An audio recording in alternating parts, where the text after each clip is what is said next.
What's going on, teamers? Welcome to DigiPod, the digital podcast. I'm your boy, Varney, today in the studio with my boys, Mike and Dan, as always. It's the Frio Trio. What's going on, y'all? What's up, boys? The what? the Frio Trio. That's Sure. just, yeah. Another pod, another racist voice by Varney. Let's just keep it going. Race? How many? All right. Y'all want to hear racist? All right, bet. This is how we're going to start it. All right. I'm going to do half of the pod in my southern accent. And then I'm going to do the other half of the pod in my Caribbean accent. As someone who lives in Virginia, I'm offended about southern accents. You Virginia, I don't even think it's are counted as as southern. northern as can be, so I don't want to hear it It's in from the middle. you. Yeah, you're mid southeast. You're mid-east south. You're not even southeast. You are straight east south. I'm sorry. Are we just gonna forget that the actual Confederacy, their capital was Richmond, Virginia, bro? Ooh.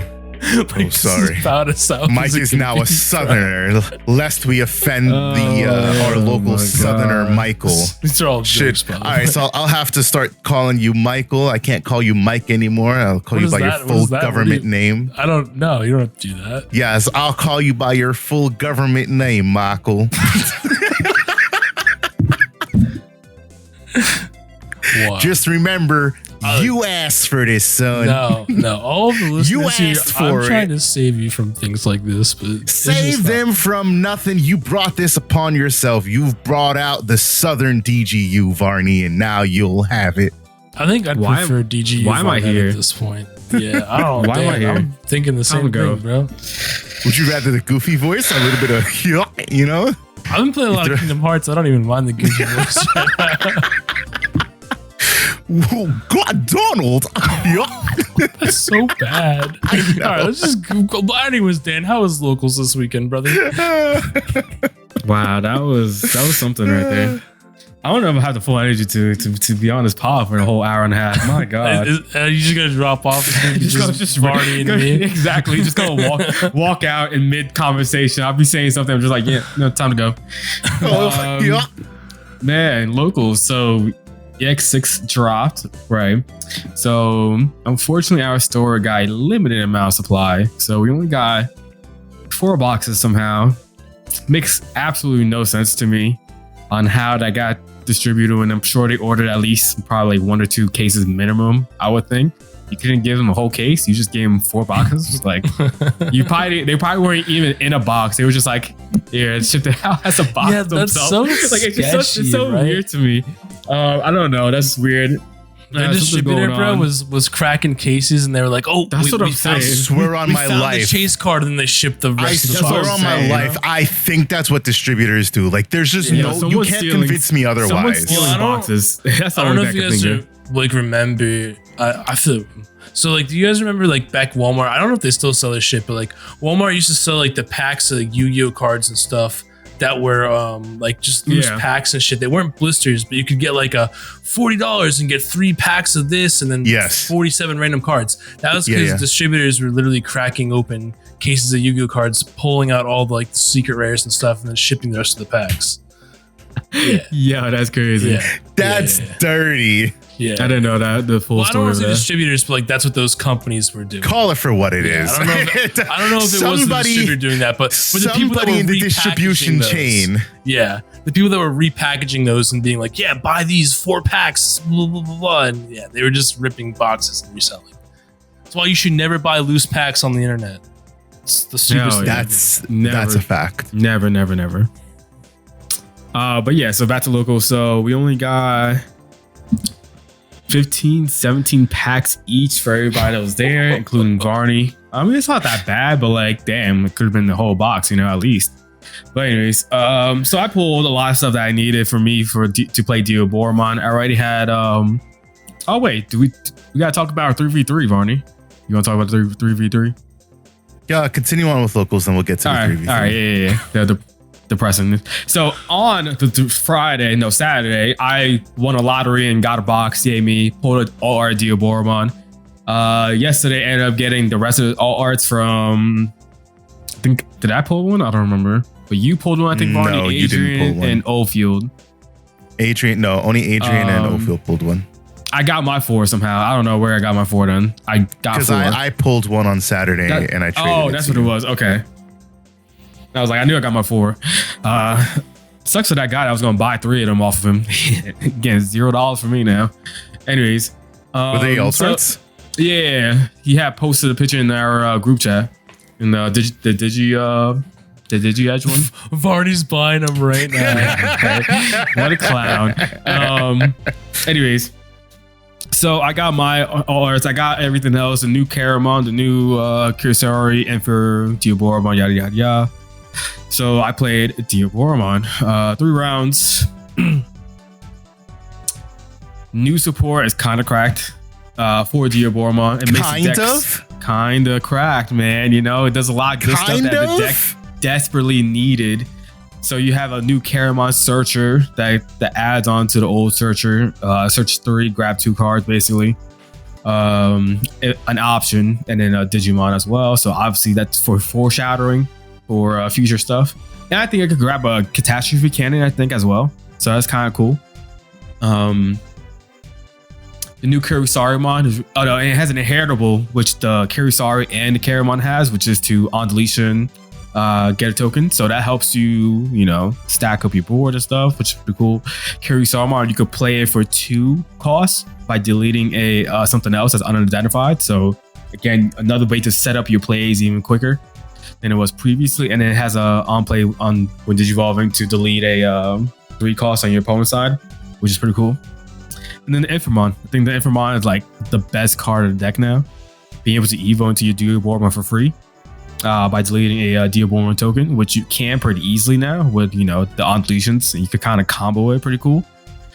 And then it has an inheritable to de-digivolve an opponent's Digimon, which is always great. And it's all turns.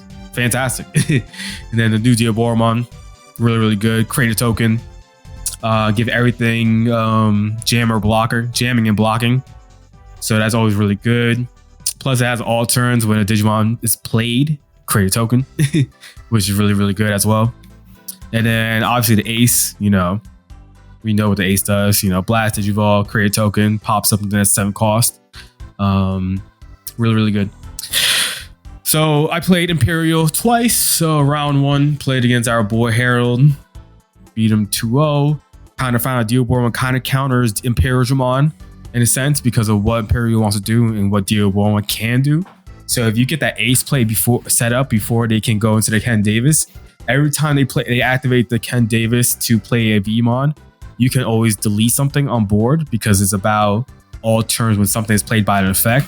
So you're always doing that in Imperialmon. So now they have to slow down their plays and not get all the freebies that they were getting before, which then slows them down a bit as well.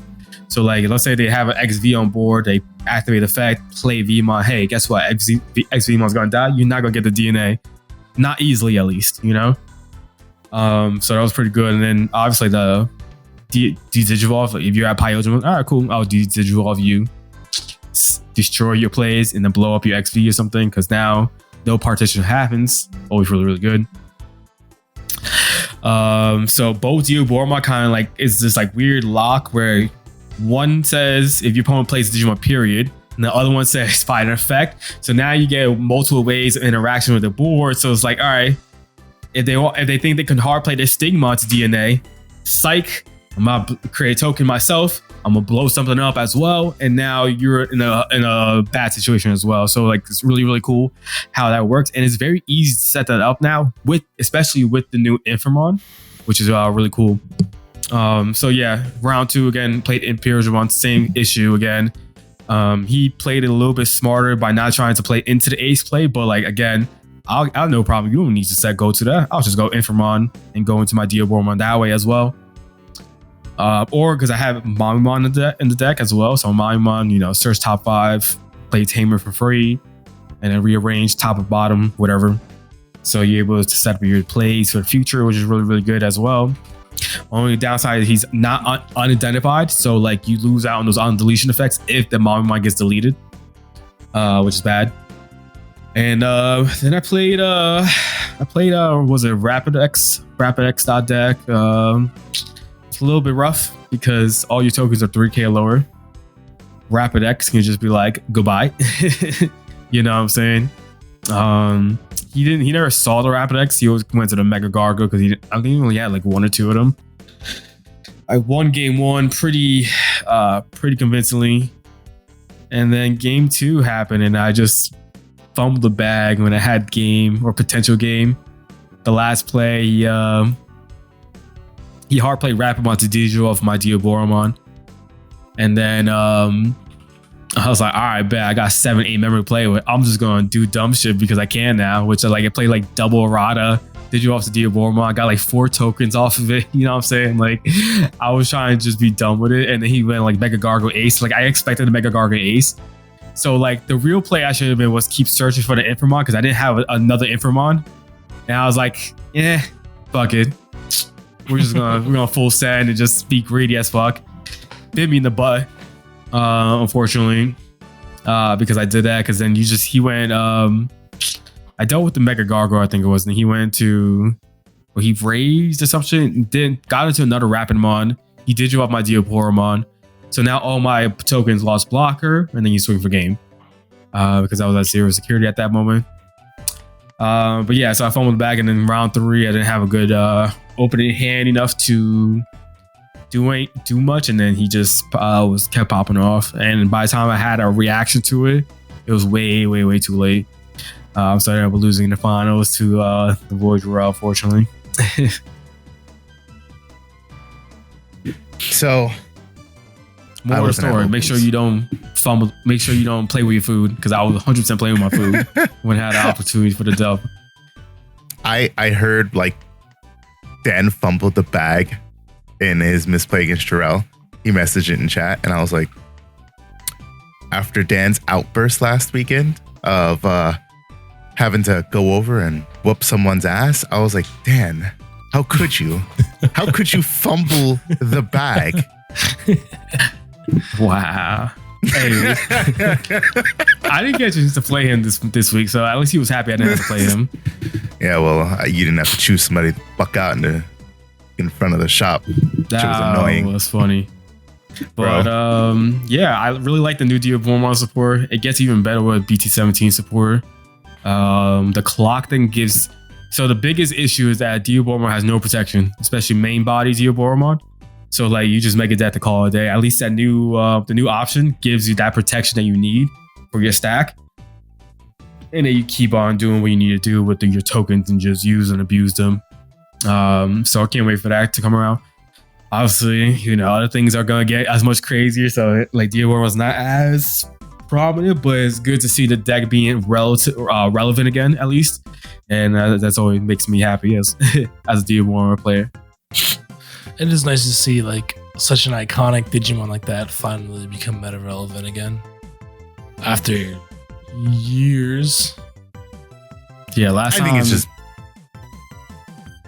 No, I was just saying the last time it was relevant was what, EX1? Yeah, like that's a long time. That's a long time. Strong word.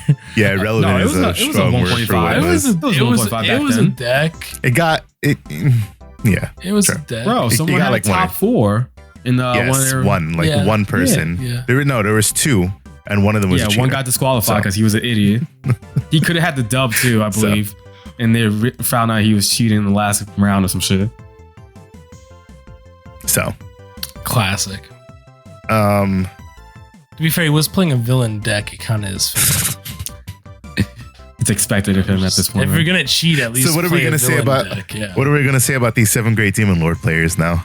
Yeah, they're all cheaters. Beelzemon players, cheaters. Well, Beelzemon players are definitely cheaters. Yeah, I'm looking at you, Burrito. They stacked their shout out goddamn deck with all them, I'm just kidding. Burrito's perfectly fine. No, Burrito's cheater. You just got these like high roll, god hand players, and Coach is one of those people. Dex Diaboromon, don't let him fool you. Coach, there's a reason he likes Doromon. A week ago, I think he high rolled the fuck out of me. With Dex Diaboromon. Yeah, I was like, imagine that. What a world we live in. It was like 3 That's not even the It was like context 3 story He yet. high rolled me. I was like, yeah, I think I'm gonna go to bed, buddy. It's like thanks for kicking my ass tonight. Appreciate it. All right, so I didn't go to locals because on Saturday there was a 3v3 at Rogue State Games, which is located in Mahwah, New Jersey. That 3v3 was hosted by Questionable Plays. That's a couple of our buddies. One of them is Peter Frankie, the world champion. Another one is David Tram. And there's a couple other peeps in there. They're part of our Big East group chat. If you're in the Northeast area and you travel for events, whether it's the Connecticut, Maine, Rhode Island, Pennsylvania, New York, New Jersey, and whatever other states I might have missed, feel free to reach out. We add you to the group chat because it is quite literally the Big East. There's people from all over. We talk bullshit. Yeah. Yeah, pretty much. It's a cool thing though. So yeah, we attended that 3v3.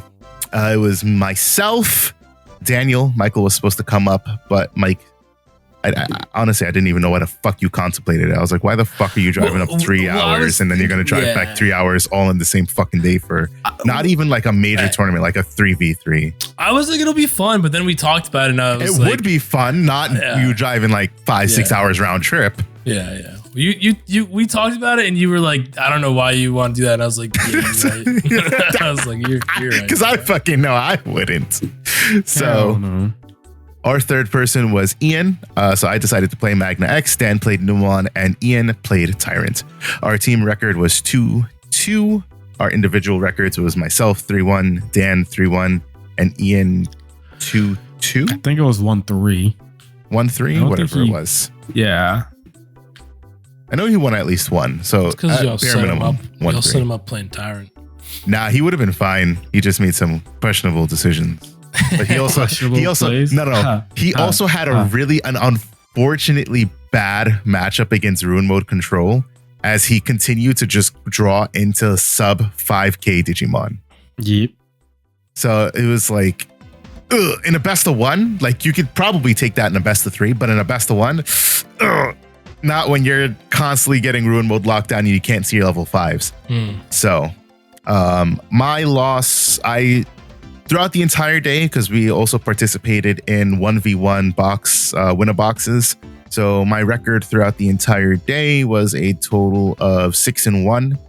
I played in the 3v3 first match. I lost. That was to Vaccine Armor. The moment he flipped Tokomon, I said, well, I am fucked. And I nudged Dan and I was like, you got to win this shit because I am most certainly not winning this.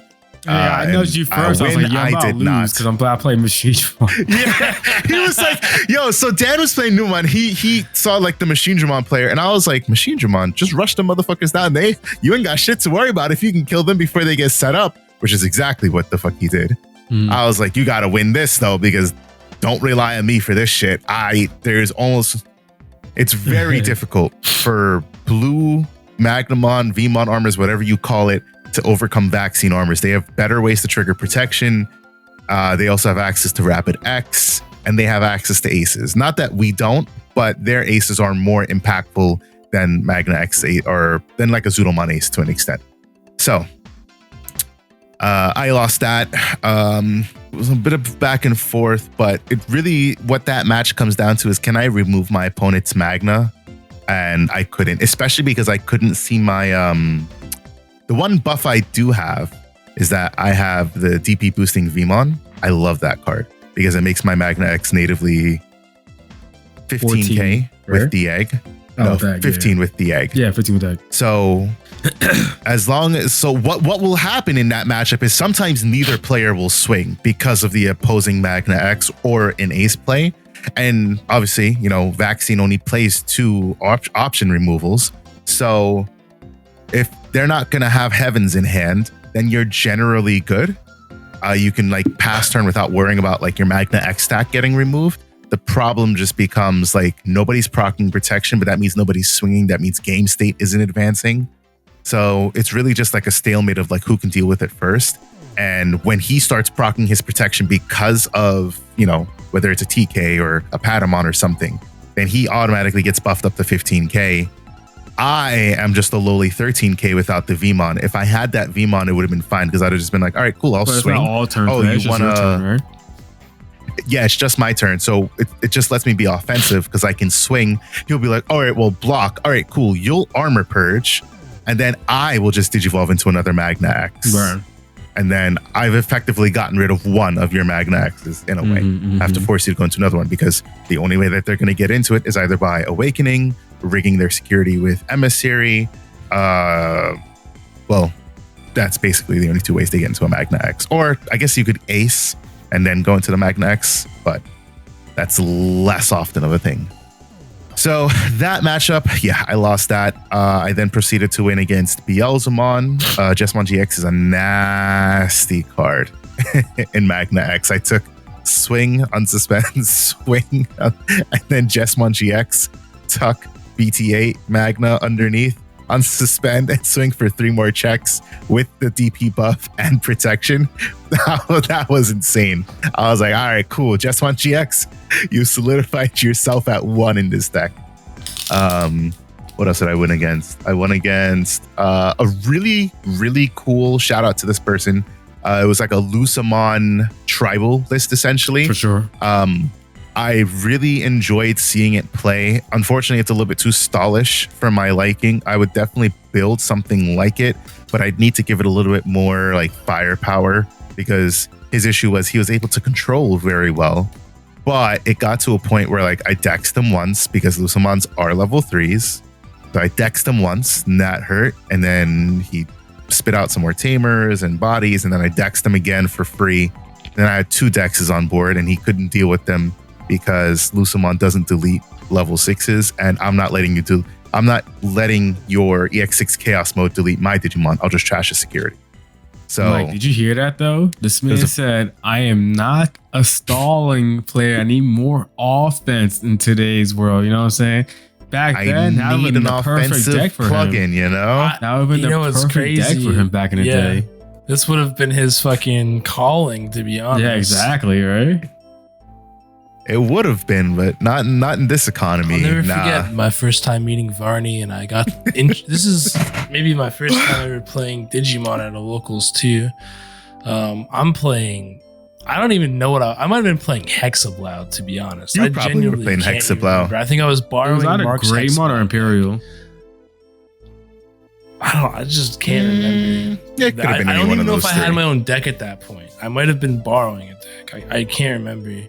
And I remember sitting across from Varney, and this man hard dropped a level 6 or like 10 memory, and I was like, oh, he must have bricked. Little did I know that was an entire deck archetype back then. And I was like, yeah, 10 memory. Like, I'm about to go off. Like, this is cool. It was not cool. Those were good times. Those were fun times. Those were simpler times. They were not a Digiboomer though. I like the state of the game where it is currently. My last match was against Tyrant. And I smacked Tyrant up. Heavens is a card. Heavens and then crazy. Well, that's it. Heavens is a card. That's really just all it is. Sure is. Heavens is a card.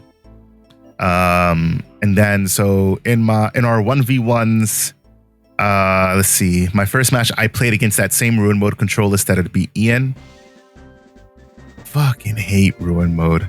I'm honestly so tempted to sell all of my Ruin Modes because I'm so disgusted by that card. Wow. Like, I don't even want to I don't think I've ever Dexmon is annoying, but I'm okay with Dexmon. I've made my peace with Dexmon. Ruin Mode, however, bro, getting Ruin Mode locked, not even out of I'm I'll just Digivolve. That's fine. I'll just Digivolve. I wish I was able to see my level 4s sometimes. I just couldn't see a level 4. And I was like, well, I'm literally stuck here because I couldn't even Digivolve if I wanted to. So Ruin Mode, toxic.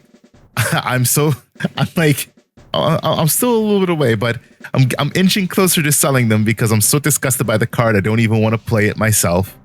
Now that deck as an archetype, Shine Gray Turbo Ruin Control, Ugh. Shiny Gray Ruin Turbo Control. What the fuck did you just say to me? It's exactly what we said. Ruin Turbo Ruin Control, whatever, Shine Gray shenanigans. You just play in Ruin mode. You're like, oh, fuck that card. You're playing Magna X, just Digivolve in a Ruin mode. What do you mean, bro? I could, right? I could play my own Ruin mode. I'm not that despicable. Can you imagine how disgusting that is? You Digivolve into a Ruin mode on top of a Magna X with protection. Yeah. So like, wait, just real quick. I might have to play Ruin mode in Magna now. Wait, I think it's probably, yeah. Let's say you had the whole memory to do it, right? You go Magna X, right? You get the protection. Is the protection your opponent's effects or your effects too? Because wouldn't that mean like you go your like opponent's Rumo, effects. swing, and like delete itself, but it won't delete and delete something else? No, it's opponent's effect. Yeah. That's what I was wondering. I was like, that would be some dumbass shit if you're able to I don't really know. Does Yellow Vaccine play Ruin mode? Sometimes, yes. They do, right? Yeah, that's what But generally they play it at 1. They prefer decks at like 2 generally. Yeah, it's like usually a 1-1 split or something like that. But they do play it more often than not. Because I think, actually, yes, they do. Because that's how it locked up game for my first vaccine opponent. Because he went into a Ruin mode on top of his Magna X. And I was like, nice. GG. So, yeah. Ruin mode, turbo control. Ugh. Disgusting. So I won against that 2-1, thank God. He bricked game 3 and I was like, thank God you bricked, because I did not feel like sitting out another back and forth of trying to knock your ass the fuck out. You said, thank God you bricked. That's despicable. I'd be so mad if my opponent said that to me. I didn't say that, but I should have. As a matter of fact, if you guys, this was game, bro. Glad you bricked. Smack the fuck out. These guys were wearing illustrious card game shirts, so I know you're based somewhere in New Jersey. I know I told you guys the name of pod, so if you guys happen to listen to this pod at any point, just know that I am thankful that you bricked that third game. Crazy.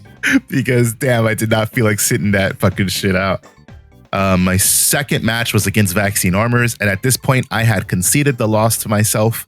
But I was like, I'll play it out. You know, you never know what can happen. And as luck would have it, I won that 2-1 as well. My first game, he didn't. I guess, yeah, he did brick.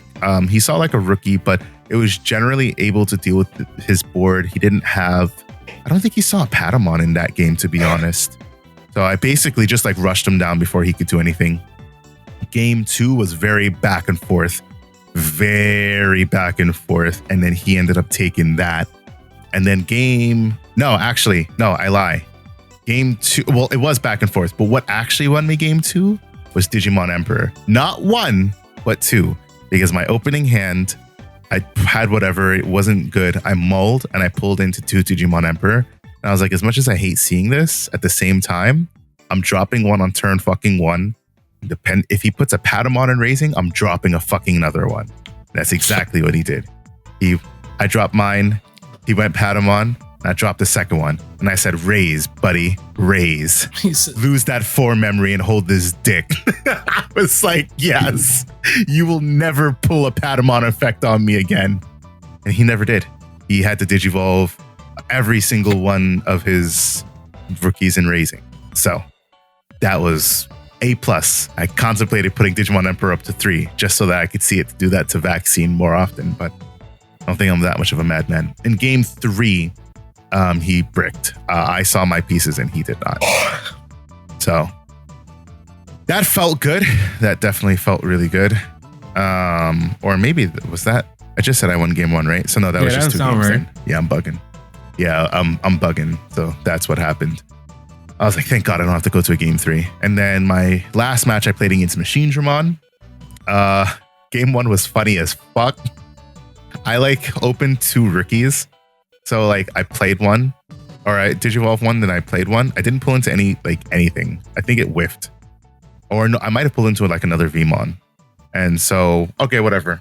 Like I played stuff. He Digivolve like Haguru X. He played a Haguru, came back to me.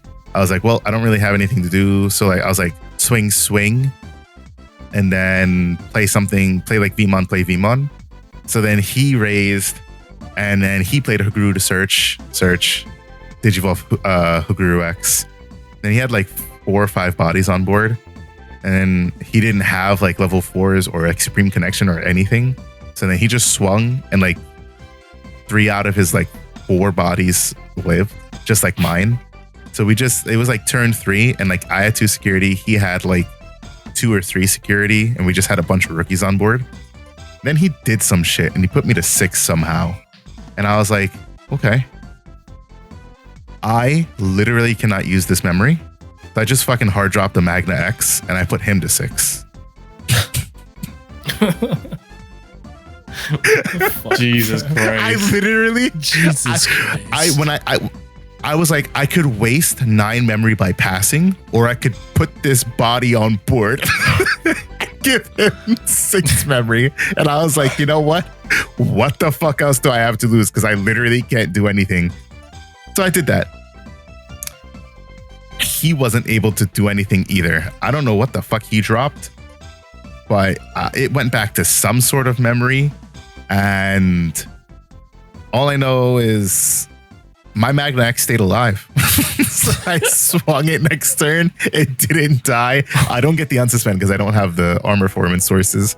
But then I pulled into like a Dexmon. So I was like, okay, here's a Dexmon. So it helped get rid of his board. Then I won off the backing of a hard drop Magna X and the Dexmon. Yeah, that's that was a fucking stupid game 1. Game 2 was a lot more tightly contested. I wiped out his security with the Jesmon GX, but I wasn't able to lock up game because the last security was an analog man, which gave him a redirect. I was like, bah. So it drew out like 4 turns longer than I would have wanted it for it to be, and I came very close to losing that game. I don't recall how I won. I think I might have had a Magnum on its security to Digivolve or something. Don't remember, but I did win that. And then, took a box home, in which that box I opened up Ime Ray. So, yeah, it paid for the day and then some. Yeah. 3v3s. Oh, man. Like I've already mentioned, I played Numon. And I was killing it in the first 3 rounds with it. Played Machine Jamal first round. He misplayed by not I don't know why. Actually, you know, I can't even like make fun of it, but I can't even be like, why would you not do that? Because I had the same exact misplay down the line, and it bit me in the butt as well. And so he forgot to like unmind like the Marvin. And so I was able to deal with the Air Dramon, whatever it was, with, you know, Numon. And then that actually kind of ruined it because I kept putting him at 1. He couldn't go to 2 to hard play Machine Dramon because you have to be at 2 memory if you don't have Supreme Connection. And so he went to go hard play. I was like, you can't play that. He was like, what you mean? I was like, you're at 1 memory. You're not at 2. Be able to play it. He was like, oh crap. And then like that sealed the deal basically, because then the next turn I think I just like bum rushed him with Numon. He was playing the black base. I'm assuming that's a play you played against. Black base machine. Yeah, same guy. Yeah. So next round. So that one, unfortunately, round 1 we lost because Varney lost that one. Ian lost to the Room of Control. Round 2, I think that was the 3-0 sweep for us. I played against another Machine Jaman. Yes, Ian played against Red Hybrid. Yeah. I played against Machine Jaman, but purple-based Machine Jaman this time. So he was out here going Uko, Gabu, swinging early, you know, popping stuff. I had like a crazy turn where he put me at like 2-3 memories, something like that. Because he hard played a 5. I don't remember. He gave me a lot of memory. And I just had like a super pop-off turn. That's what sealed the deal, basically. And then round 3. And then, Varney played... what was that one you played it against? Again, round 2. Because that was a 3-0 sweep for us. Beelzemon. Beelzemon, yeah. Because you smacked up Beelzemon. I beat Machine Jaman. And then Ian won with Tyrant against Red Hybrid. Round 3. I played against the new Ragnar stuff. I won against that one. It wasn't bad. He hard dropped Ryluja at one point, and I was like, ooh, how do I deal with this? All right, you gave me 10 memory. Let's figure it out. I'll get there eventually. Because I knew if I swung like a dumbass, I was gonna get Ragnar. Because DNA, you can, DNA blast, all you need to have is the one body on board. As long as you have both the Ragnar plus the other one in hand. And like, I asked if he had it, and he was like, yeah, I did. I was like, well, good thing I was trying to purposely get rid of it. So like that game lasted probably a little longer than it should have, because I was like, I need to deal with that. So like, however I need to get there, I won't swing at all. If I can swing, if he's not on board, then great. But like, I made sure to get rid of it every single time, because he did like two turns in a row, something like that. And I just kept dealing with Monty X combo with Volk or something like that. And, just DP neck him to death. And then eventually I got the W. And unfortunately, round 4 happened. I think that one, you won, and then Ian lost as well on that round, I think. So we won 2-1. We're going to round 4 with a potential chance of being top 4 for top cut.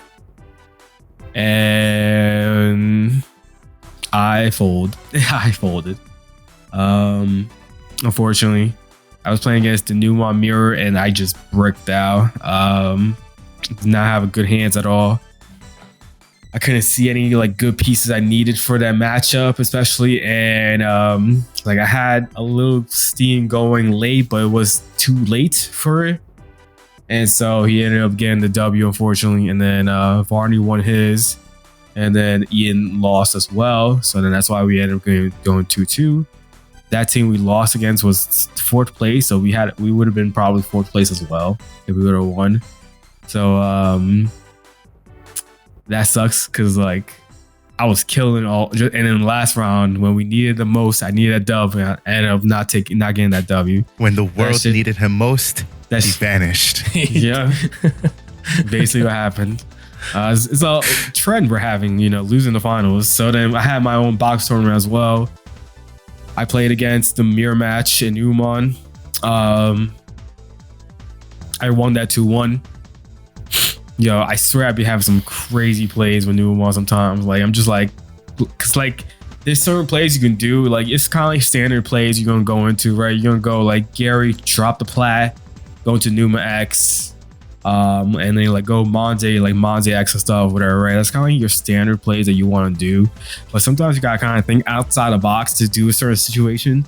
And my situation was, he had like a Dexmon on board or room or something like that, and I needed a way to get a Monze X out, but I didn't have enough memory, and I had Platinum on board. So I was like, you know what, I'm gonna waste this plat and you swing into the Dex, play Monzemon from my hand, DP neg something, go into Monze X, and then like, I just like popped off after that. And it was a pretty cool turn what I ended up having to do with it. And ended up, I think that's how I got the W or something like that. I don't remember. It was a pretty crazy play. But I got the W against Newmon. Round 2, I played against Fenrir. 2-0'd him pretty quick. He didn't see the right pieces, I think. He was searching too much, and I was just like, haha, let's just go ham. That's basically what happened. He never saw Hellugar. That was the issue. I think that was the biggest issue. Like, he was doing like the Solugar stuff, but like not Hellugar to like facilitate the trash.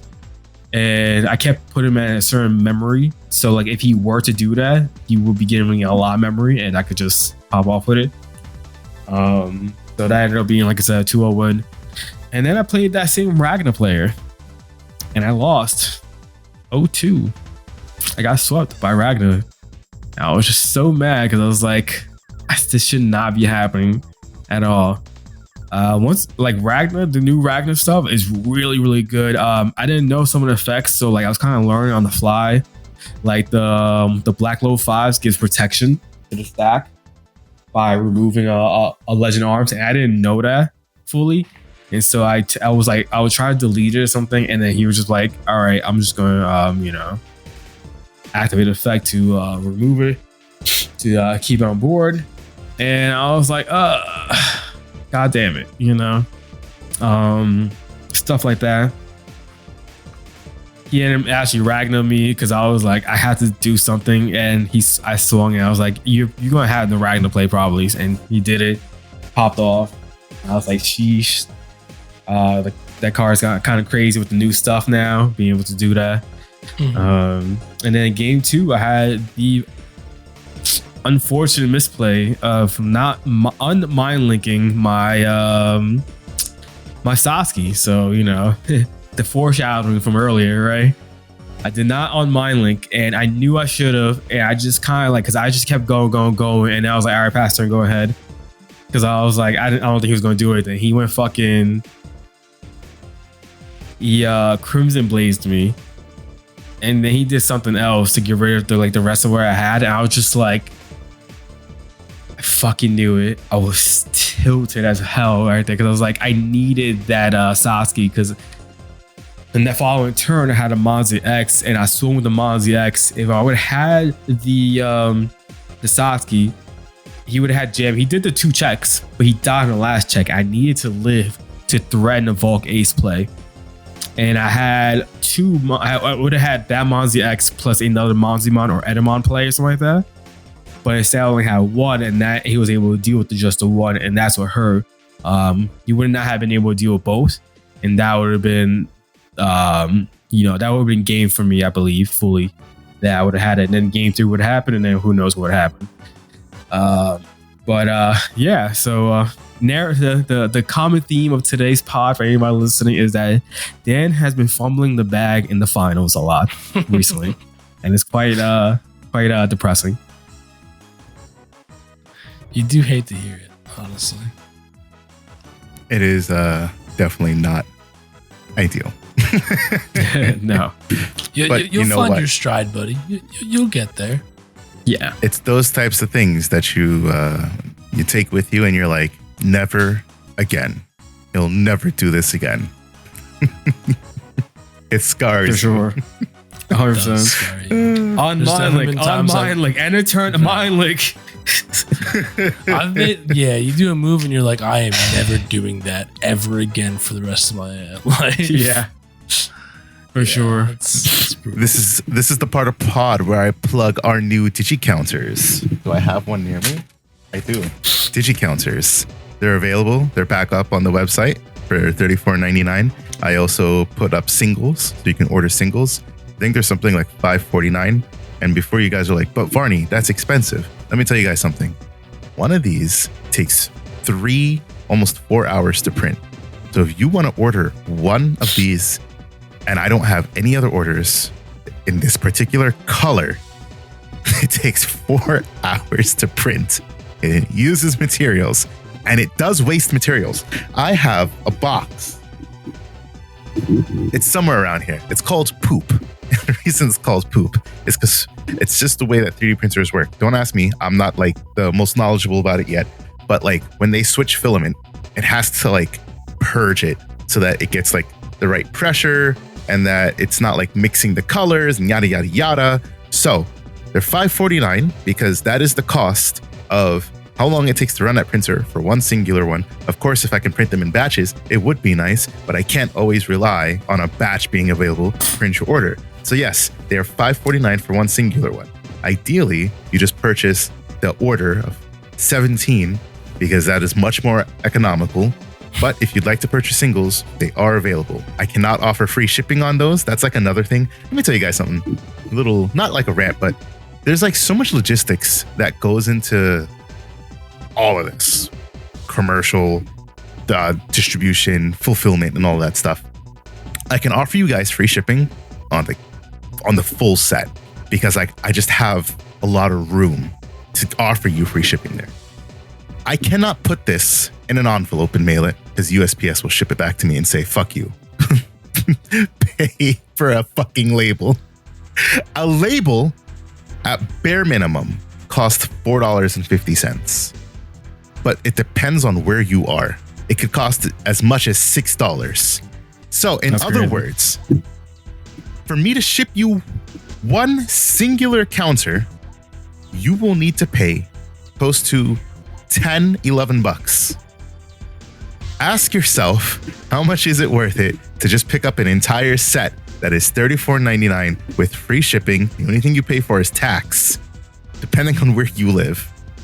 And you get 17 of these. And then you go sell the rest off to your friends. Like, keep that. There's a lot of logistics that goes into your stuff. I'm not trying to rip you guys off. I really want like the best deals possible for you guys. But I have to keep in mind what's economical for the printers, for myself, for my time, and also for just the cost of shipping, because we all get fucked by shipping. Did you guys know stamps are going up like 10 cents, I think?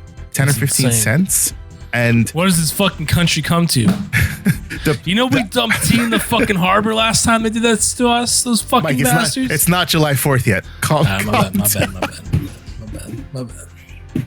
The per ounce shipping price on USPS Ground Advantage is also going up by a few cents. So those $4.50 labels that I said I was going to be getting, they're probably going to be $5 soon, which is all right. So I try to offer you guys best deals possible, but I cannot always.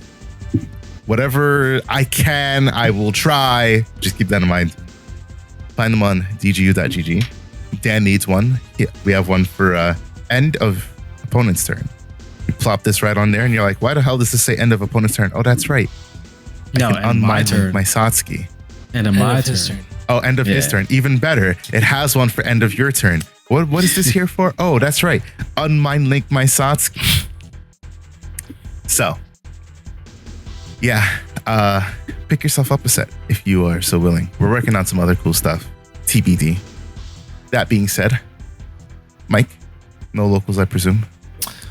Fake locals. I showed up to play Digimon with Nate. We played for a couple hours. I mean, that's locals. It's locals. We're still, no one else wants to come yet. I'm working on it.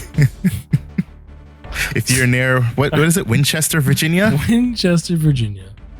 Winchester, Virginia. Go check out Mike's locals. Mike, what's the name of the store? Gamer Oasis, Winchester. Show up. Gamer Oasis. Bring your two friends. Locations. Come to the Winchester one.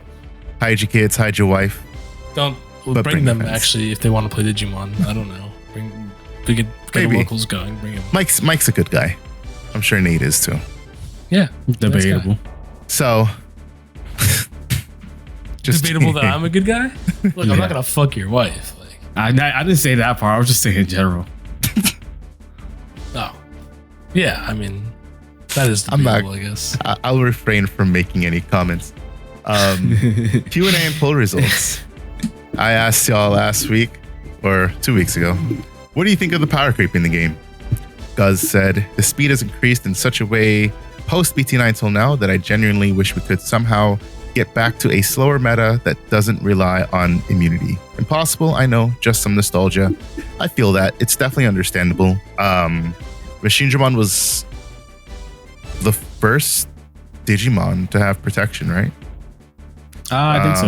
And it was the first EX1, yeah, EX1, and it was the first deck to really utilize protection to the fullest. No, it got Chaos Dramon EX3. Yeah. So it was the first deck to utilize protection to the fullest because of Chaos Dramon. And then obviously, we got what's it called? No, that's BT9 a lie. Sorry, BT9 came before EX3. So Greymon was the first. You're thinking of BT7 Chaos Dramon? No. Which the EX3 that had no protection, but that came after BT9. So BT9 decks obviously the first ones with protection, also the first ones with like pop and some other stuff. It was like it was fast, but it was like OTK meta. And then moving forward, I'd say even like BT13 was Shine was annoying. Shine was annoying because DP neg everything to death always is going to be annoying. And then OTK. I was saying he was thinking of BT7 Chaos Dramon because of the timing of set releases. Yes, but no, I'm not talking about that trash. That trash card. Not because of effect. So yeah, it's definitely impossible to go back to those times. I definitely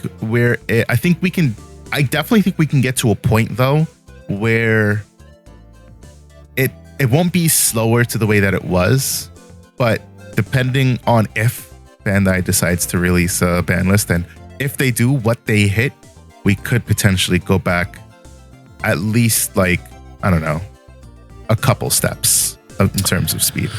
It's weird because if decks like Armor Vaccine didn't turbo into a Magna on like turn 1, like the meta probably would be a little slower. Well, then but like it's like a weird format. Numamon, exactly right. It's a weird format because of Numamon, but like Phoenixmon can also be weirdly fast. Weird. I think it's just because it's such an aggro deck. I mean, Imperial's also super fast. Like that's also super fast deck. True. But like a deck like Magnamon is almost the perfect card to slow the entire game down.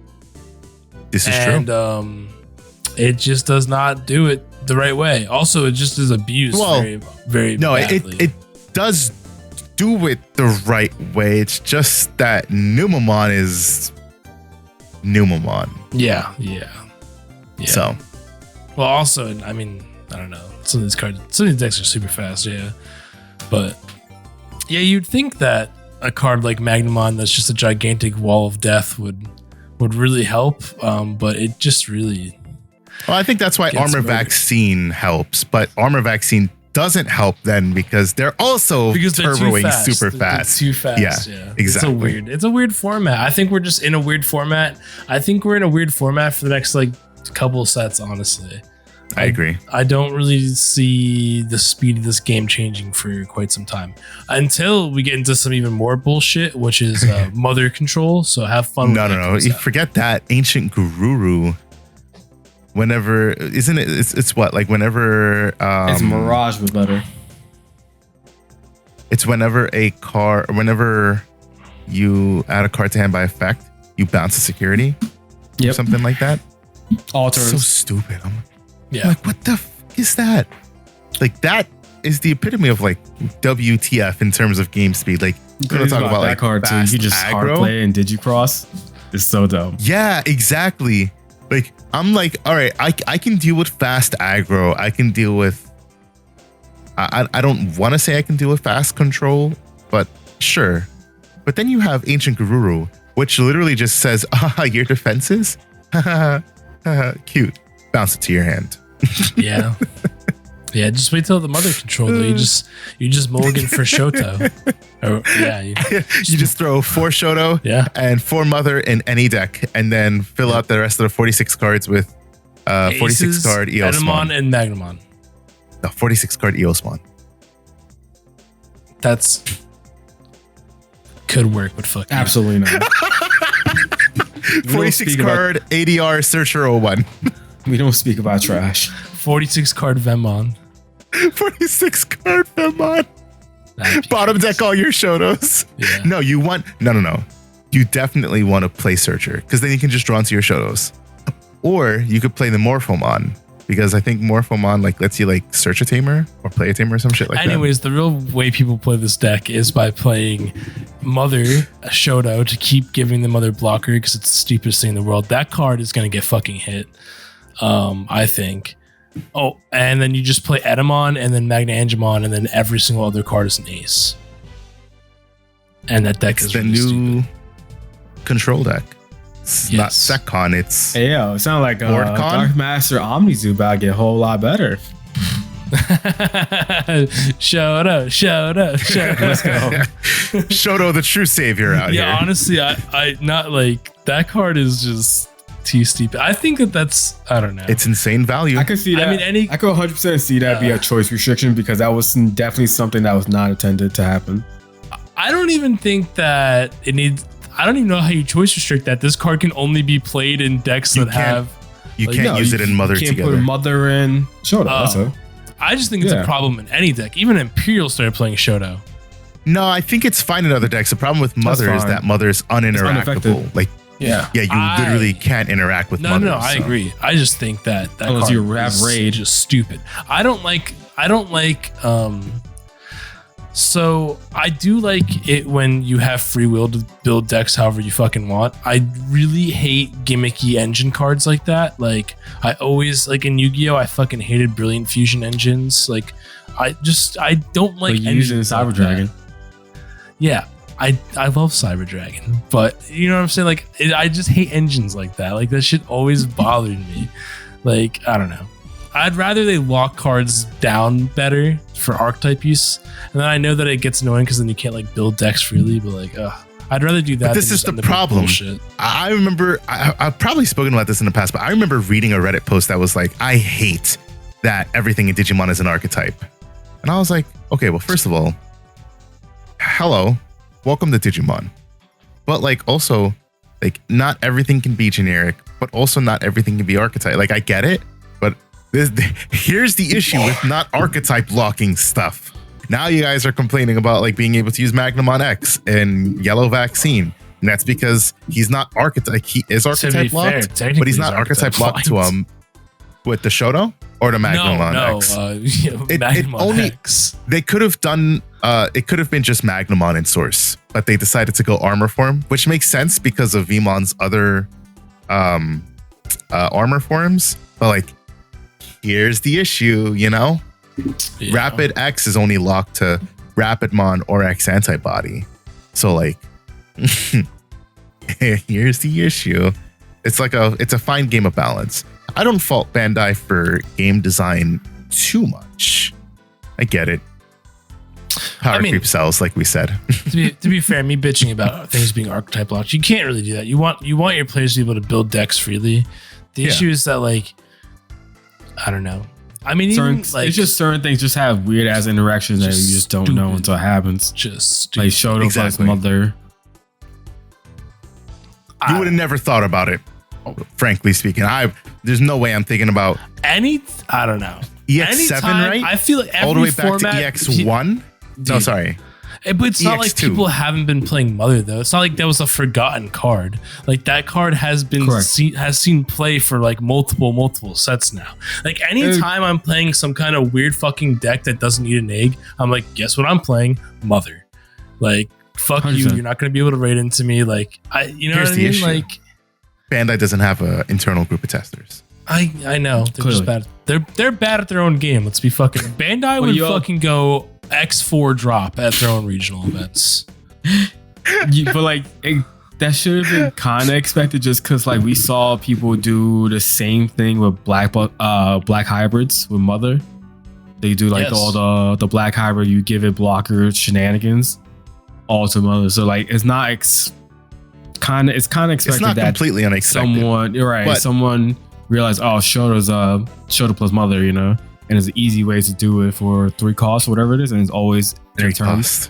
And it's only your turn to give blocker piercing. So you just gotta chill with this giant wall. I mean, can you deal with this? No. And like what I don't understand is like they almost archetype locked it. They were almost like, if it has Vortex, unsuspend it. Like, yeah. Why not? Why didn't the card start with, if this card has Vortex in trait, give it blocker? Probably because like the rest of the green deck, right? Like you might not play all Vortex Warriors. Like fuck that. Question, Dan, is Terramon, Galemon, Grand Gale, are they Vortex Warriors? No, right? It's just Gale the 6. I think it's Gale and 6, right?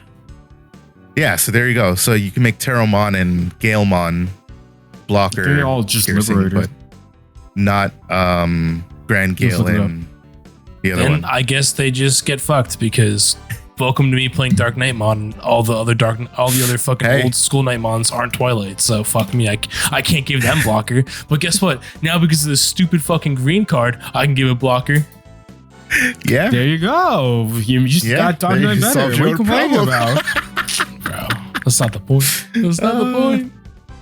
Anyways, Frank says Terramon is Bird Dragon, and same with Gale, I think it is. Yeah, Bird Dragon plus Liberator. Yeah. And Gale is Bird Dragon Vortex Warrior. So yeah, it starts Grand at 5. Gale, you mean? So it starts at 5, yeah. That's totally what I said. Yeah, Grand Gale. And that's the Vaga. Moving on, Frank says combined invincible options, tamers, and Digimon immunity. Speed is not an issue because everything will get a boost eventually, even though Bandai will pick favorites. That's another thing. Yeah, Bandai's always going to have their like Digimon that are always getting support, and other ones that will just flounder in the water hoping for it's called Veemon. I swear to God, it gets so much goddamn support. There's so many different iterations. He has 3 different canonical lines. Yep, he does have a lot. He's also the best Digimon ever, but just had some. No, but anyways. And then Goblin doesn't get like consistent support. It just gets busted support when it gets best it support for ever. Whatever reason. Well, you know what? I Bandai's weird because like we're like, oh, they just give decks some support. I feel like they don't even mean to give some of the best. Like I feel like every format there's a deck that's way too good, and Bandai didn't even mean for it to be good. They're just like, this is accidentally a really good deck. Oops. Dark Master is 110%. There's no way. I'm sorry, but there's no way you play that deck in a testing space and you're like, oh yeah, this deck is completely fine. Yeah, it is totally 100% fine. What are you talking about? I feel like that was meant to be super broken though. Like they knew what they were doing with that. But I'm talking about like Numemon is obviously the best deck in the format, and like I don't think that Bandai meant to make Numemon the best deck in the format. They just kept giving it support on accident until it became the best deck in this format. And then like I think that makes sense. You know what I mean? Because look at what the deck is made up of. There are no super rares like in the deck natively. I think sorry, Mon's a rare. It's a rare. So yeah. There are no super rares in that deck natively. Shinmonze, but you don't play Shinmonze anymore. Yeah, and you don't play.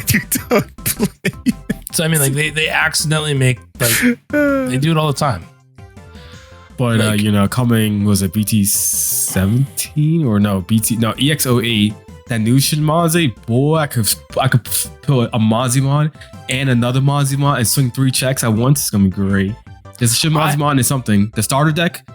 The yellow starter deck, or the EX08, whatever it is. There's a new Shinmonzimon coming. Yep. All I know is I can swing 3 checks. That's all I care about. You know what? There's like before BT9 released, but when it first got previewed for Japan, so we're talking years ago. I remember in the Digimon 2020 group, someone was like, "Go buy promo Wear Garurumons right now." Bandai just accidentally made Garurumon like the best deck in the format, and everyone was laughing at him. I remember everyone laughed at him, and then was this when BT9's? This is when BT9 dropped. It was when BT9 revealing? Was previewed. Yeah, it was when it was previewed, and everyone laughed at him. They they just accidentally make decks good. They don't realize like what they do. They forget that they made a promo Wear Garurumon. They do it all the fucking time too. Jay Stort says, I'm fine with it. It's fair for what it's worth. I would have voted for both Uko. That's for our poll results, which we'll get to in just a sec. And Thanasis says there may be power creep, not so blatant like in other TCGs, but still, older decks are viable. Everything depends on matchups and each individual format. And luckily, there are answers to everything. Listen, that's probably the most sane thing I have heard in the last, I don't even know how many months.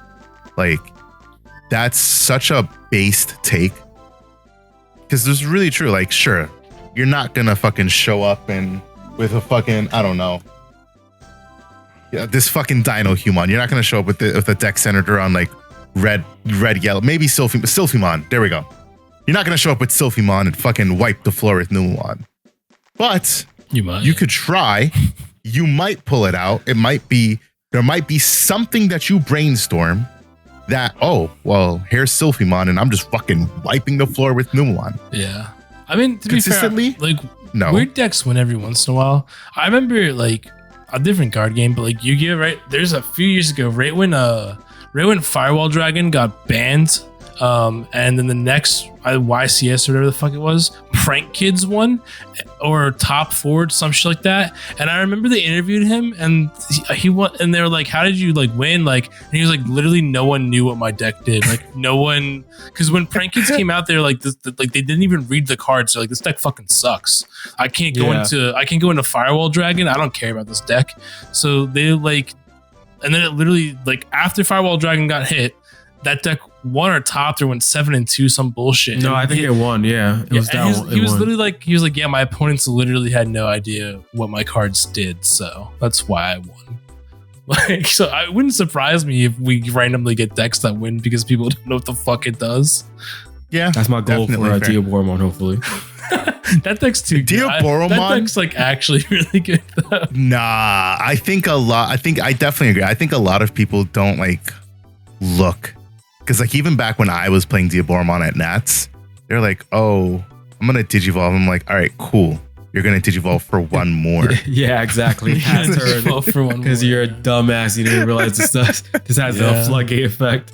Yeah. That is like they just don't generally like think about some decks like Diaboromon. And Diaboromon has so many effects, and it's like there's so much things that deck can do It's a good thing that like some of its shit isn't alterns. Can you imagine if that Kurisarimon was an alterns fucking effect? Thank when God. you play the like original BT3 one, when you play a same name gain a memory. Oh yeah. That was Can great. you imagine? You know how many times I was every time I was thinking it, like when I'll do the ace plays, I'm just like, damn, I wish this was my all turns effect. This would be so goated. It would be busted. Same thing with Arata. We desperately need a new Arata. He's definitely dated. I don't even know what you would make the new one do though, because the old one generates a blocker. It could literally be like all turns. When you play like a Diaboromon, make a Diaboromon token or something like that, and I would be perfectly fine with it because of the ace play effect of being able to like create tokens on your opponent's turn, especially with the unleashings as well. Like if it's at all turns, like make a token, I'll be all right with it. Yeah, that's a fair point. It'll be interesting to see when they loop back around to Cyber Sleuth. Yeah, I don't know. Yeah, it's just good deck though. I think that it's too. I think you're gonna catch people off guard because even if it's meta, you're gonna catch people off guard. Because whenever I play Imperial, whether it's on webcam, sim, in person, people still fall for Dragon Mode, and I don't know why. I'm like, this is not something you should play. Yep. Like, especially same thing with Examon. Oh yeah, I was gonna say like when I did my last redraw run with Tyrant's a meta deck. And people were just like, I don't know what this does. I'm just like, I can't be killed by your Digimon effects. I can redirect everything. And then it was like, oh, okay, yeah, sure. And then like swing. I just said I can redirect that Izzy as well. You know what I'm saying? Like, it's so many times where it's just like, it's more, I think it's more surprising to me when people go into regionals and they don't expect like, they don't know what decks do that are at least meta relevant or expected. That's what surprises me sometimes. Yeah, I mean, it's one thing you show up with like some absolute jank bullshit and you don't know what the fuck's going on. But like, not knowing what Tyrant is about is crazy to me. Or like, yeah, that's just wild. I don't know. That's what I was saying. I could totally pull up Diaboromon. Nobody's gonna know it. I think I could do it. It's literally Examon. Like that deck for all intents and purposes was like rogue meta. Like you could expect to see that deck. Yeah, you could expect to see that deck. And it's just like, what does Examon do again? You are going to blocks, or you're going to attack, sir. And when you attack, I'm going to block and lock down your board.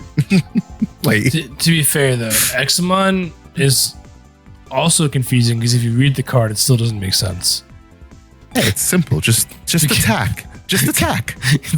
It's not everyone's fault that EX6 needed the entire set to be errata. EX3, sir. My bad. Draconic Roar. That's why you failed at Jeopardy. Which, if you haven't watched that video, you should go watch that video. Wow. Anyways, it's not everyone's fault that Examon just reads poorly. Hey, that is my a Yu-Gi-Oh Examon card. was fine. That's a Yu-Gi-Oh card with how it no, reads. Examon is not because of the effect, but because of how it doesn't make fucking sense even after you read it 4 times. Examon is fine. What got me fucked up was Babydemon, when just the simple change of when a Digimon would become suspended to when this Digimon would become suspended. Thank you for that, Bandai's translation team, for screwing up so many of my effects. Anyways, poll question I had asked y'all, which Ukomon do you hate the most? Out of 14 total votes, what Ukomon do you think people hate the most between promo and BT16? Promo with 10 votes. Yeah, only 3 votes for BT16 and 1 vote for Big Ukomon because tentacles. Genuinely, I feel like, I mean, I hate both because I hate both, but if one had to stay, I think it would be the Searcher one because at least it's just a consistency piece. I hate the aggro aspect of the old one with the promo. Yeah. That card fucking annoys the shit out of me. Same, buddy. Like when people are like, we need 8 Ukomon because it makes janky decks better. Like, fuck you. I don't care. Take your consistent BT16 Ukomon. Let's fucking take promo out to the back and knock it across the head. Shoot it. Shotgun. So we're gonna go on a. You ever read Of Mice and Men? That's what I want to fucking do to Ukomon. The end of that book. No, stop. Leave Lenny alone. No, fuck Lenny and fuck Ukomon. Let Lenny do his thing. Let's talk. Let's talk about something real quick. Shout out to Mr. Kiko-chan on YouTube. He left us a comment. At the time of us recording this was 10 hours ago. It was on Mom, Bandai's Killing the Digimon Card Game Again podcast. You said, the Western side is probably the most spoiled and entitled TCG fandom. Guys, guess what most of us in some, or they meant like you guys get what most of us in Asia, in some parts of Asia, do not. That like triggered me when I read it. Because I was like, are you really out here? Like, are you actually like telling us that like we're wrong for being upset that Bandai, a company that makes billions of dollars and that we obviously willingly give our monies to every so often, that we are wrong for criticizing them when we are giving them our money? So, you know, I responded that like entitled is a word. We definitely do get things that like the rest of the world doesn't. You know, for one, our tournament support is, I guess, in the grand scheme of things, it's better. Latin America, it's so bad down there. Like in Chile and some other places, they have big stores and everything. They just host their own big events, and those, even though they're not like Bandai sponsored for being like a regional or anything, like those are their big events because Bandai just doesn't support Latin America. EU is like the like forgotten child. Like they do everything for North America, and then EU, they're just like, you know. And then yeah, there's Asia. So like, I don't know. Mike, on the other hand, Mike was like, I'm just super tilted. I don't even want. I have nothing nice to say to that person. I'll leave it at that. If I didn't care about Varney and Dan running this channel, I would have gotten the entire brand canceled. I was ready to crash out, bro. Listen, I just wanted to talk about it because like everybody's opinions are valid. Like Kiko-chan, your opinion is like super valid, you know, to each their own. Hey, listen, your opinion is super valid. Everybody's entitled to their own. With that in mind, I just don't understand, like, in what world are we criticizing and coming at each other for complaining about the status of a card game when obviously none of us have it like the best. Let me tell you something, Kiko-chan. Let me tell you something. It is currently Monday, July 1st. It is 11:02 p.m. There is a store regional happening in less than 6 days. And since obviously you're not in the United States, I'll tell you this. We're in Pennsylvania, and this store regional is happening in New Jersey. It is a 2-hour drive from us. We don't know if we're going to that yet. And you may be like, well, that's okay. It's just 2 hours. It's just a 2-hour drive. No, the fuck it's not. No, the fuck it's not. I have a family. I have to plan to be away for what is essentially the entire day.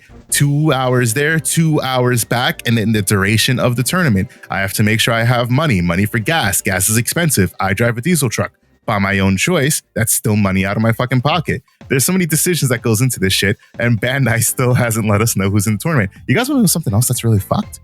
Tell me why, when I looked yesterday, it was 196 players registered. Why are there 199 players registered today? I thought that shit was cut off. Why are there still players registering? No, why are we registering?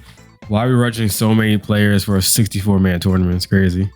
It makes no sense. The stores come out and said that like it's not a them thing, it's a Bandai thing. Bandai's the one who's going to run the lottery. So yeah, honestly, sure, you can call us entitled. I'm entitled for spending my money the way that I spend my money. I spend an unhealthy amount of money on Bandai. Now. Honestly, I'm gonna cut you off because I feel like the only thing we're entitled to is our own fucking opinion, bro. I genuinely, the audacity to call someone entitled or terrible or whatever, bro. I work every day on my I work 5 days a week. I work more than 40 hours a week. I work like 45, sometimes 50 hours a week, bro. And I choose to spend the money I earn in this fucked up, awful economy we live in the US right now on pieces of cardboard to support some of my favorite IPs. Yeah. The fact that I can't have the basic like thought and care of knowing if I get to even spend more money to go to an event to support the card game that I'm already spending more money on. Like, I don't know if I'm going to that event yet. I don't know if I'm going to the event also in Virginia yet. Like, and I'm supposed to fucking keep my mouth shut about this fucking company, bro. They are $1 billion company. I didn't realize that we were sticking up for fucking billionaires, bro. They don't give a fuck about him, me, you. They just want our money. Like, I think that it is actually so insane to even think that you shouldn't have an opinion on that. You are a consumer, bro. That you are consuming the product that is for sale. Like, you vote like, with your money. That's consumerism. That's capitalism. Like, bro, if you stopped. If all of the US just decided, we don't like how Bandai has treated us with these and stopped buying Digimon product, you know what would happen? They would stop selling it in the US. It wouldn't make sense for them to print product and sell to the US anymore, right? That wouldn't make sense, right? So right. Why are they trying to fuck over a fan base like this? Like, genuinely, the only reason that Digimon is even alive and well is because people in Japan care so much about it. People in Asian countries, Bandai treats this IP so fucking poorly, it's insane, and it is only survived by the fact that it has caring fans. They fuck up the anime constantly, they fuck up the card game constantly, they fuck up events constantly. Like, are you kidding me? I'm not supposed to have an opinion about it? Like, I genuinely, it blows my mind, bro. It blows my mind that you think that people shouldn't complain about this stuff. But whatever. You know what? While we're on the topic of that, so I'll talk about this post I have up on my phone in just a minute. The reason that, like, I know Mike is like feels the type of way about it, obviously, and like me myself as well. To say that like US fans are like terrible, to legitimately say like, well, shit's bad here for us, we complain, but believe me, the US is getting things better, and we complain, but the US fans are terrible. It's like, what? Like, there ain't no way. Let's bring this on, right? Zenin TCG. If you guys don't know what Zenin TCG is, they are probably, I'd probably say like one of the biggest like sites online that like buys Digimon product and makes it available to the rest of the world. This was like one of the best ways to get yourself a Vital Bracelet and any Vital Bracelet accessories. They made a very long post. So I'm not going to read the entire post. But the general gist of their post was saying that they were disappointed with the closure of the Visual Bracelet app, which, if you guys didn't know, yes, the Visual Bracelet app is discontinued. And if you know anything about the history of the Visual Bracelet, I'm fucking stupid. It's the Vital Bracelet, sorry. If you know anything about the VB app, you'll know that it was discontinued, or that they had an original app that was really good. That app was discontinued for this new shitty app. And now the new shitty app is discontinued because they're no longer supporting the Vital Bracelet. So they basically said that Bandai shuts down everything after just a couple years, and that they wonder if Bandai even appreciates the Digimon IP in the first place. They talk about the success of Pal World and why can't Bandai do something like that for Digimon, how much of a success that would be. And honestly, they make a really good point about the V-Pets. And this is something that I've had a gripe with for the longest time. I have a smartphone in my hand, and I used to wear a smartwatch all the time. I don't anymore for reasons. But why did they decide to go the absolutely insane route of here's the Vital Bracelet. Here's something that you need to wear in your hand that's not a smartwatch. It doesn't interact with your phone except through our app, so that we can build and sell our free app, but make you buy the hardware.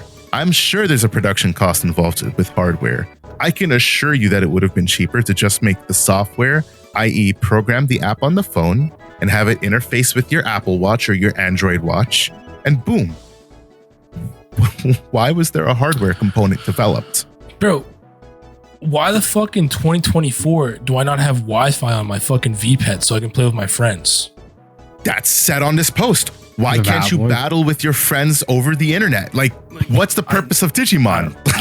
I like, I don't know. I told myself I wasn't gonna trash Bandai today, and I wasn't gonna be mad about this. We all said we weren't gonna trash Bandai today. Tilted all over again because I genuinely, it drives me fucking insane. Even what they've been doing with Gunpla the last fucking few years has been pissing me the fuck tell off. me about that, because somebody made that comment here on YouTube, and I was like, Mike said that shit. So like, how are they fucking up Gundam?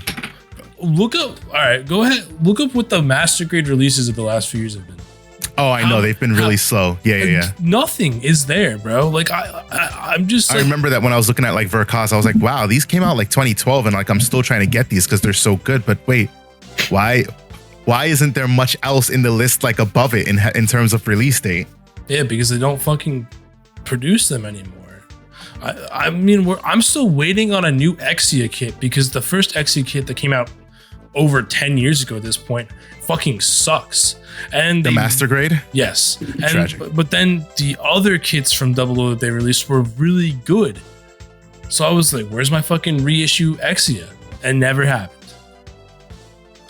Like So at this point, it's not even Digimon, and I mean that's what Zenin says. It's every IP they had. It's like all of their IPs, and it's not just related to the card game. It's V-Pets, it's figures, it's the card game, it's video games, for heaven's sake.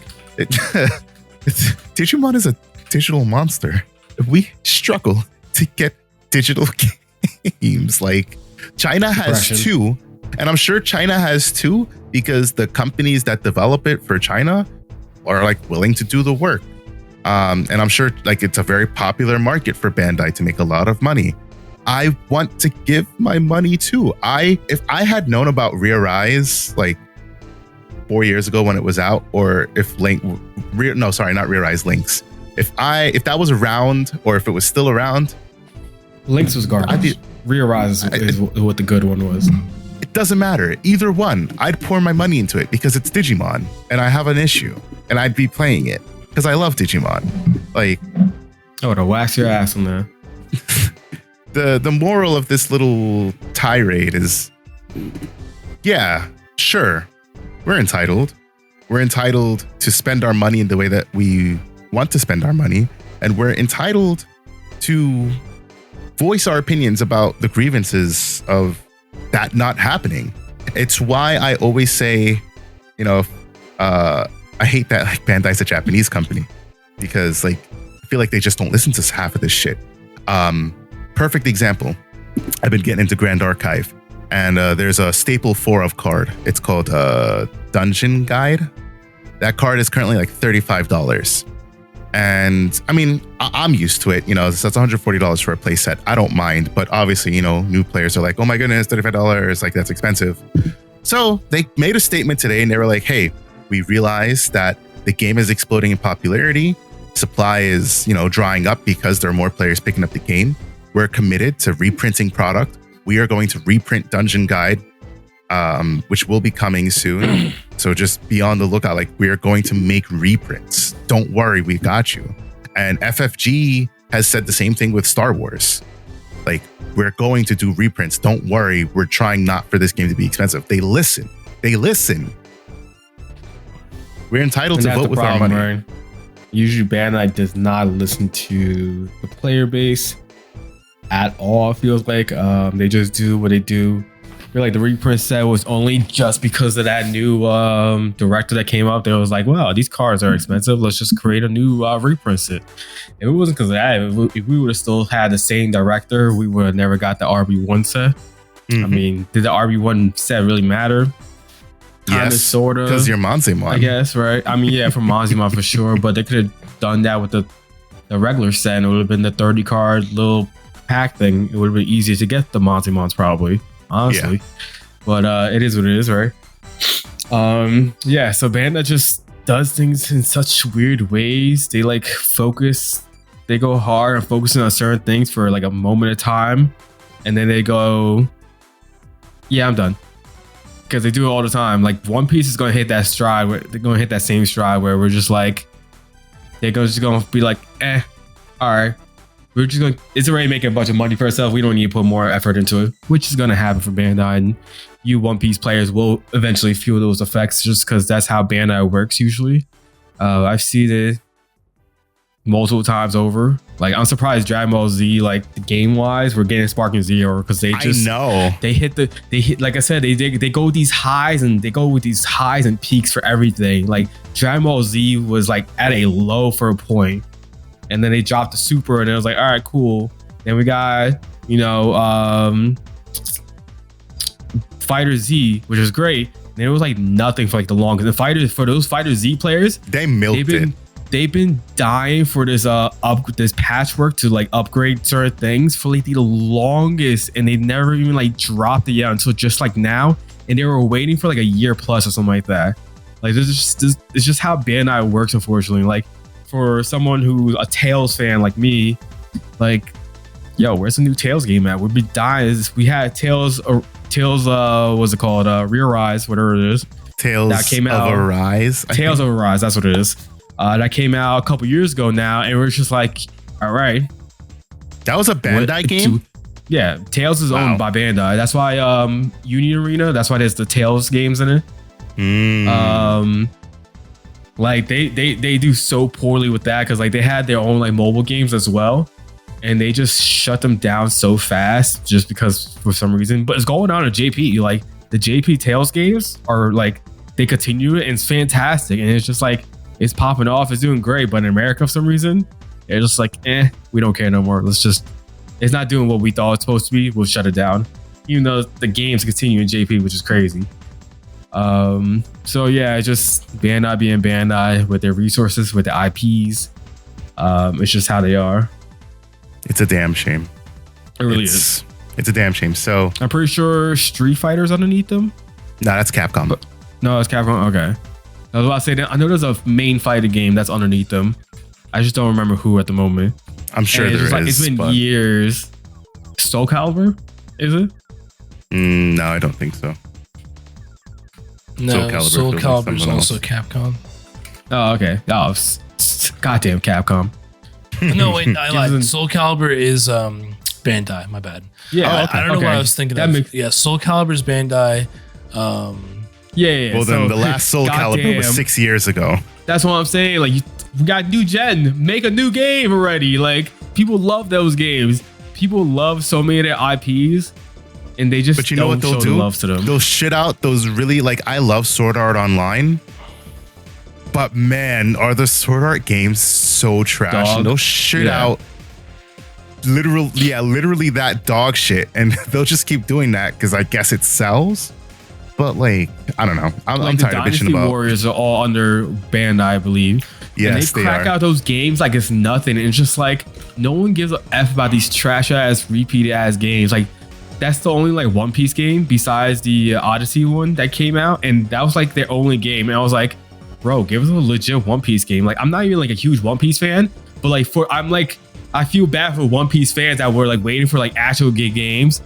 And then all they did was the Dynasty Warrior stuff for him. I'm just like, damn, that sucks. Yeah. Until the Odyssey game came out.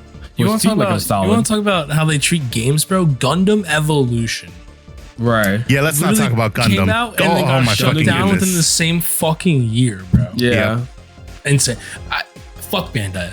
You know what? I'm just fuck Bandai, honestly, I'm tired of complaining about Bandai. I apologize. This wasn't meant to be another fuck you Bandai podcast, but I just had to like respond to Kiko-chan and say like, and then it just got off the rails.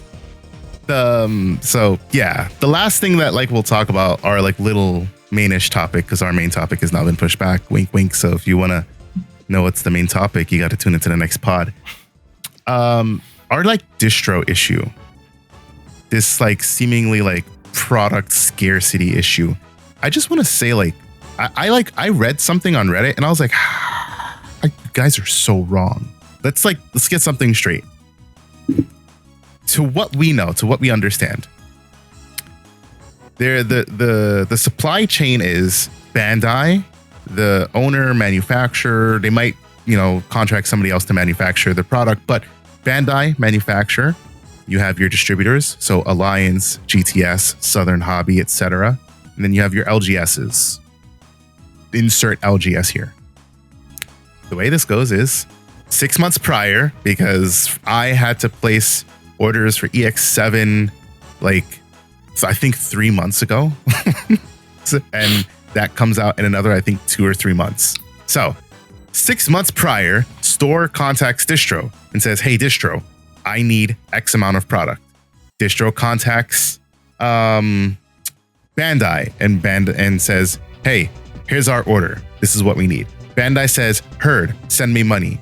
Store sends distro money. Distro sends Bandai money. Bandai has the money. Bandai prints the product. Bandai hands the money off to distro. Now, distro is responsible for fulfilling product. That being said, here's where the gap lies. There's something called an 80-20 rule, so to say. Generally, what that means is that 80% of your efforts and resources goes to your top 20% of customers. So it's also called the Pareto principle. I don't know what the fuck that. Yeah, it's whatever Mike just said. Generally, what that means is if your store does not consistently sell product, in the distro's eyes, your store ain't shit, realistically speaking. So why did our store get 4 boxes of EX6? Because in the distro's eyes, our store doesn't sell product consistently enough, or more specifically, our store buys such little product, probably like 3 to 4 cases, that instead of sending us our full allotment of cases of 3 to 4, they were like, all right, we're going to send Joe's Games in Missouri their full allotment, and as well as the extra that they asked for, since they're paying for it, and we know that, they'll pay for it, blah, blah, blah, whatnot, and so forth. That's how that works, right? It's literally, it's fair business. You do business with the people who give you fair business. People who are reliable, people who always pay you on time, yada, yada, yada, whatnot, and so forth. There's not a product shortage. There's just distros moving shit around, and your store, just like our store, might be one that doesn't receive their product. That's just the way it is. I looked up who the distributors in the US are. I thought it was more. There are only 2 official that I know of recognized Bandai distributors. That is GTS and Alliance. Alliance is shit. All right, let's get that straight. Alliance, it's not the first time we've been shorted from Alliance, but it's the first time in a minute that we've been shorted from Alliance. But Alliance sucks with sending us tournament packs. They don't do that shit on a regular basis. They don't do it often. They're always late. Like, I always hear bad shit about Alliance. And I don't know anything about GTS, so I can't speak to GTS. I don't think that Edge gets their product from GTS, because I'm almost positive it's just Alliance. There are only 2 NA distros for Digimon. So we're not having a product shortage issue per se. We're having a product distro issue. So first of all, fuck Bandai, but don't raise your pitchforks at Bandai, because that's not a Bandai issue. And obviously you already know, don't blame your LGS. Your LGS is just dealt with what they're given. Where's the middleman? Who's the middleman? Middleman is distro. Y'all remember that podcast where I said, I talked about Tommy and Ghost, and I said, not again.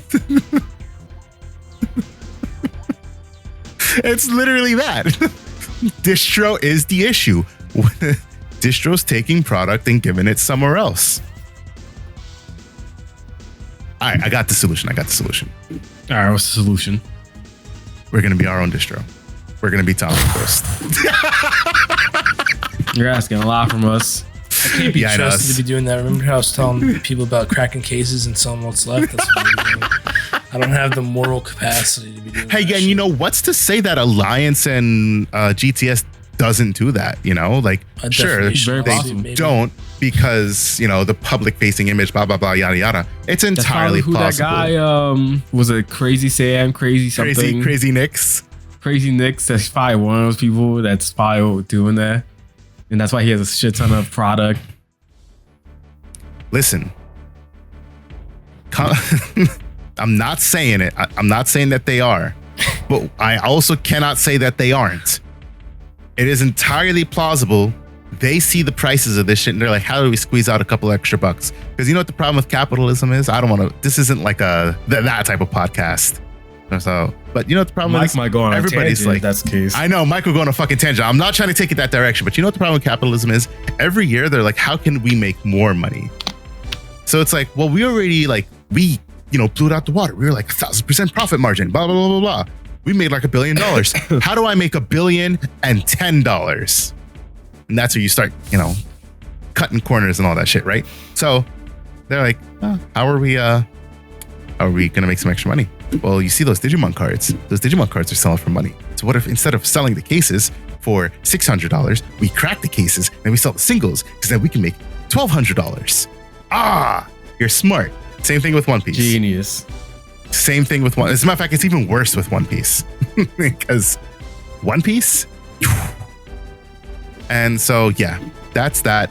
That's why y'all will probably hear me talk about this forever. For as long as I'm involved with Star Wars and Grand Archive, y'all will hear me talk about Weebs of the Shore and Fantasy Flight games. That's why I love their transparency. I appreciate it. They're a manufacturer that is very in tune with their player base, as well as their distros. FFG came out and said that there was a wave being printed. Not everybody was going to get allocations. That they're going to make sure that their distro is Asmodee, I think.